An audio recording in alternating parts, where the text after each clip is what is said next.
บ่มักอ้ายบ่อนใดคือบ่ให้เป็นเคยจักที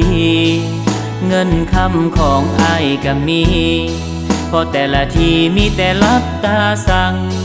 มีหลายแนวที่แม่บ่มักอายถ้าเว้าไปอ้ายคงบ่อยากฟัง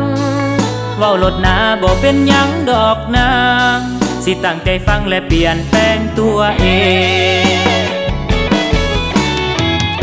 อีแม่บ่มักอ้ายขี่รถไว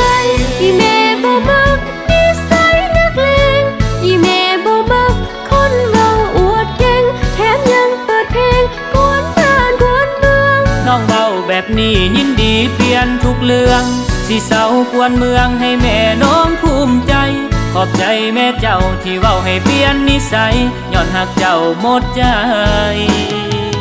อ้ายจึงยอมทุกอย่างต่างในหูกระปดออกทำแม่ตัดผมแน่ปล่อยให้ยาวเฮ็ดหยังขอบใจน้องที่เตือนอ้ายอีกครั้งขอบใจนางที่สั่งให้เป็นคนดีถ้าอ้ายเปลี่ยนได้มื้อนี้น้องสิมีรางวัลอ้ายสิเปลี่ยนอย่างกระทันหันถ้าอยากได้รางวัลสิเอาคนงามมาเป็นเมีย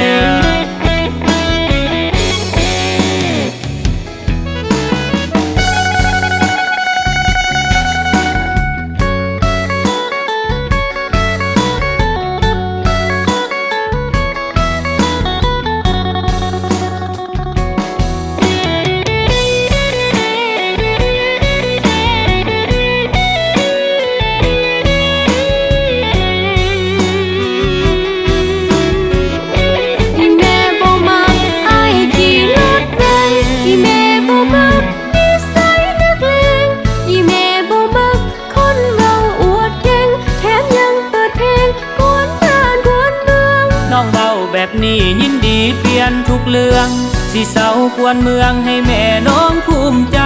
ขอบใจแม่เจ้าที่เว้าให้เปลี่ยนนิสัยย้อนหักเจ้าหมดใจอ้ายจึงยอมทุกอย่างต่างในหูกระปดออกทำแม่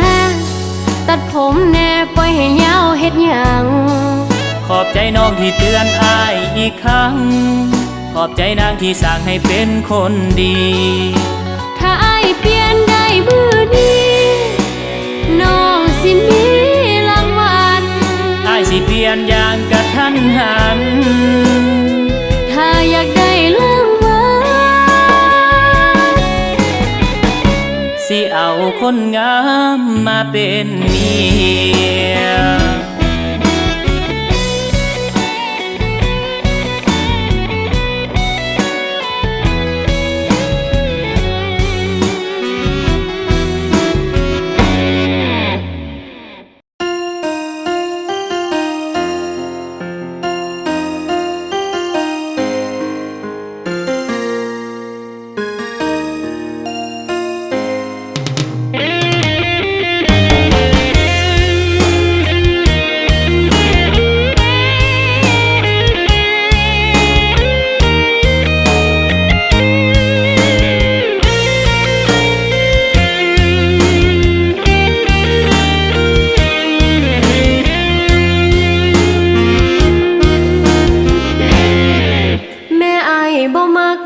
บ่อนใดคือบ่ให้เป็นลูกไผ่จักปีให้บ้านก็ย่องมางามดีแต่แม่อ้ายนี่คือมาลักตาสั่งมีหลายแนวที่คัดใจแม่อ้ายถ้าเว้าออกไปน้องคงบ่อยากฟังเว้ามาโลดสิยอมเปลี่ยนทุกอย่างสิตั้งใจฟังและเปลี่ยนแปลงทันใดอีแม่บ่มักผู้หญิงเสียนเมาอีแม่บ่เอาคนมักลิ้นไผ่อีแม่บ่เอาเมาแล้วมีแต่ไปเล่ามักเกลือลายยิ่งเฮือนสามน้ำสีคันเมาแนวนั้นน้องสิเปลี่ยนทันทีสิขอเป็นคนดีให้แม่อ้ายภูมิใจขอบใจ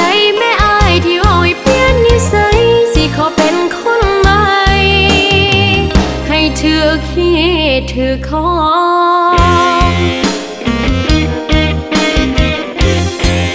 ต่างบักใหญ่ไปปลดออกทำแม่ยอมผมแน่อย่าให้เป็นสีทอง ขอบใจอ้ายที่ให้หูจักขีดของแล้วสิมาขอน้องในเมื่อใด ไปยอมผมดำไว้แห่งฝ่าวอยากไปของแต่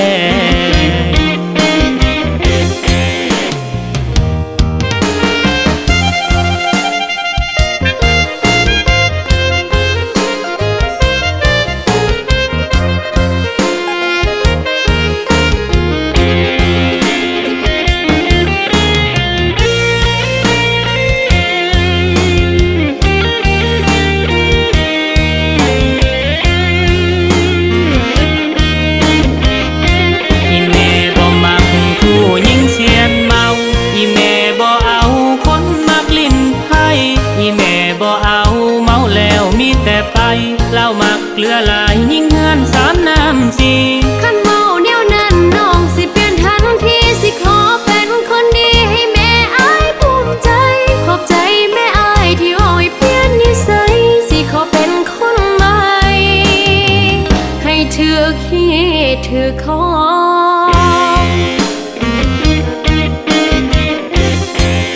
ต่างบักใหญ่ไปปลดออกทำแม่ยอมผมแน่อย่าให้เป็นสีทอง ขอบใจอ้ายที่ให้หูจักขีดของแล้วสิมาขอน้องในเมื่อใด ไปยอมผมดำไว้แห่งฝ่าวอยากไปของ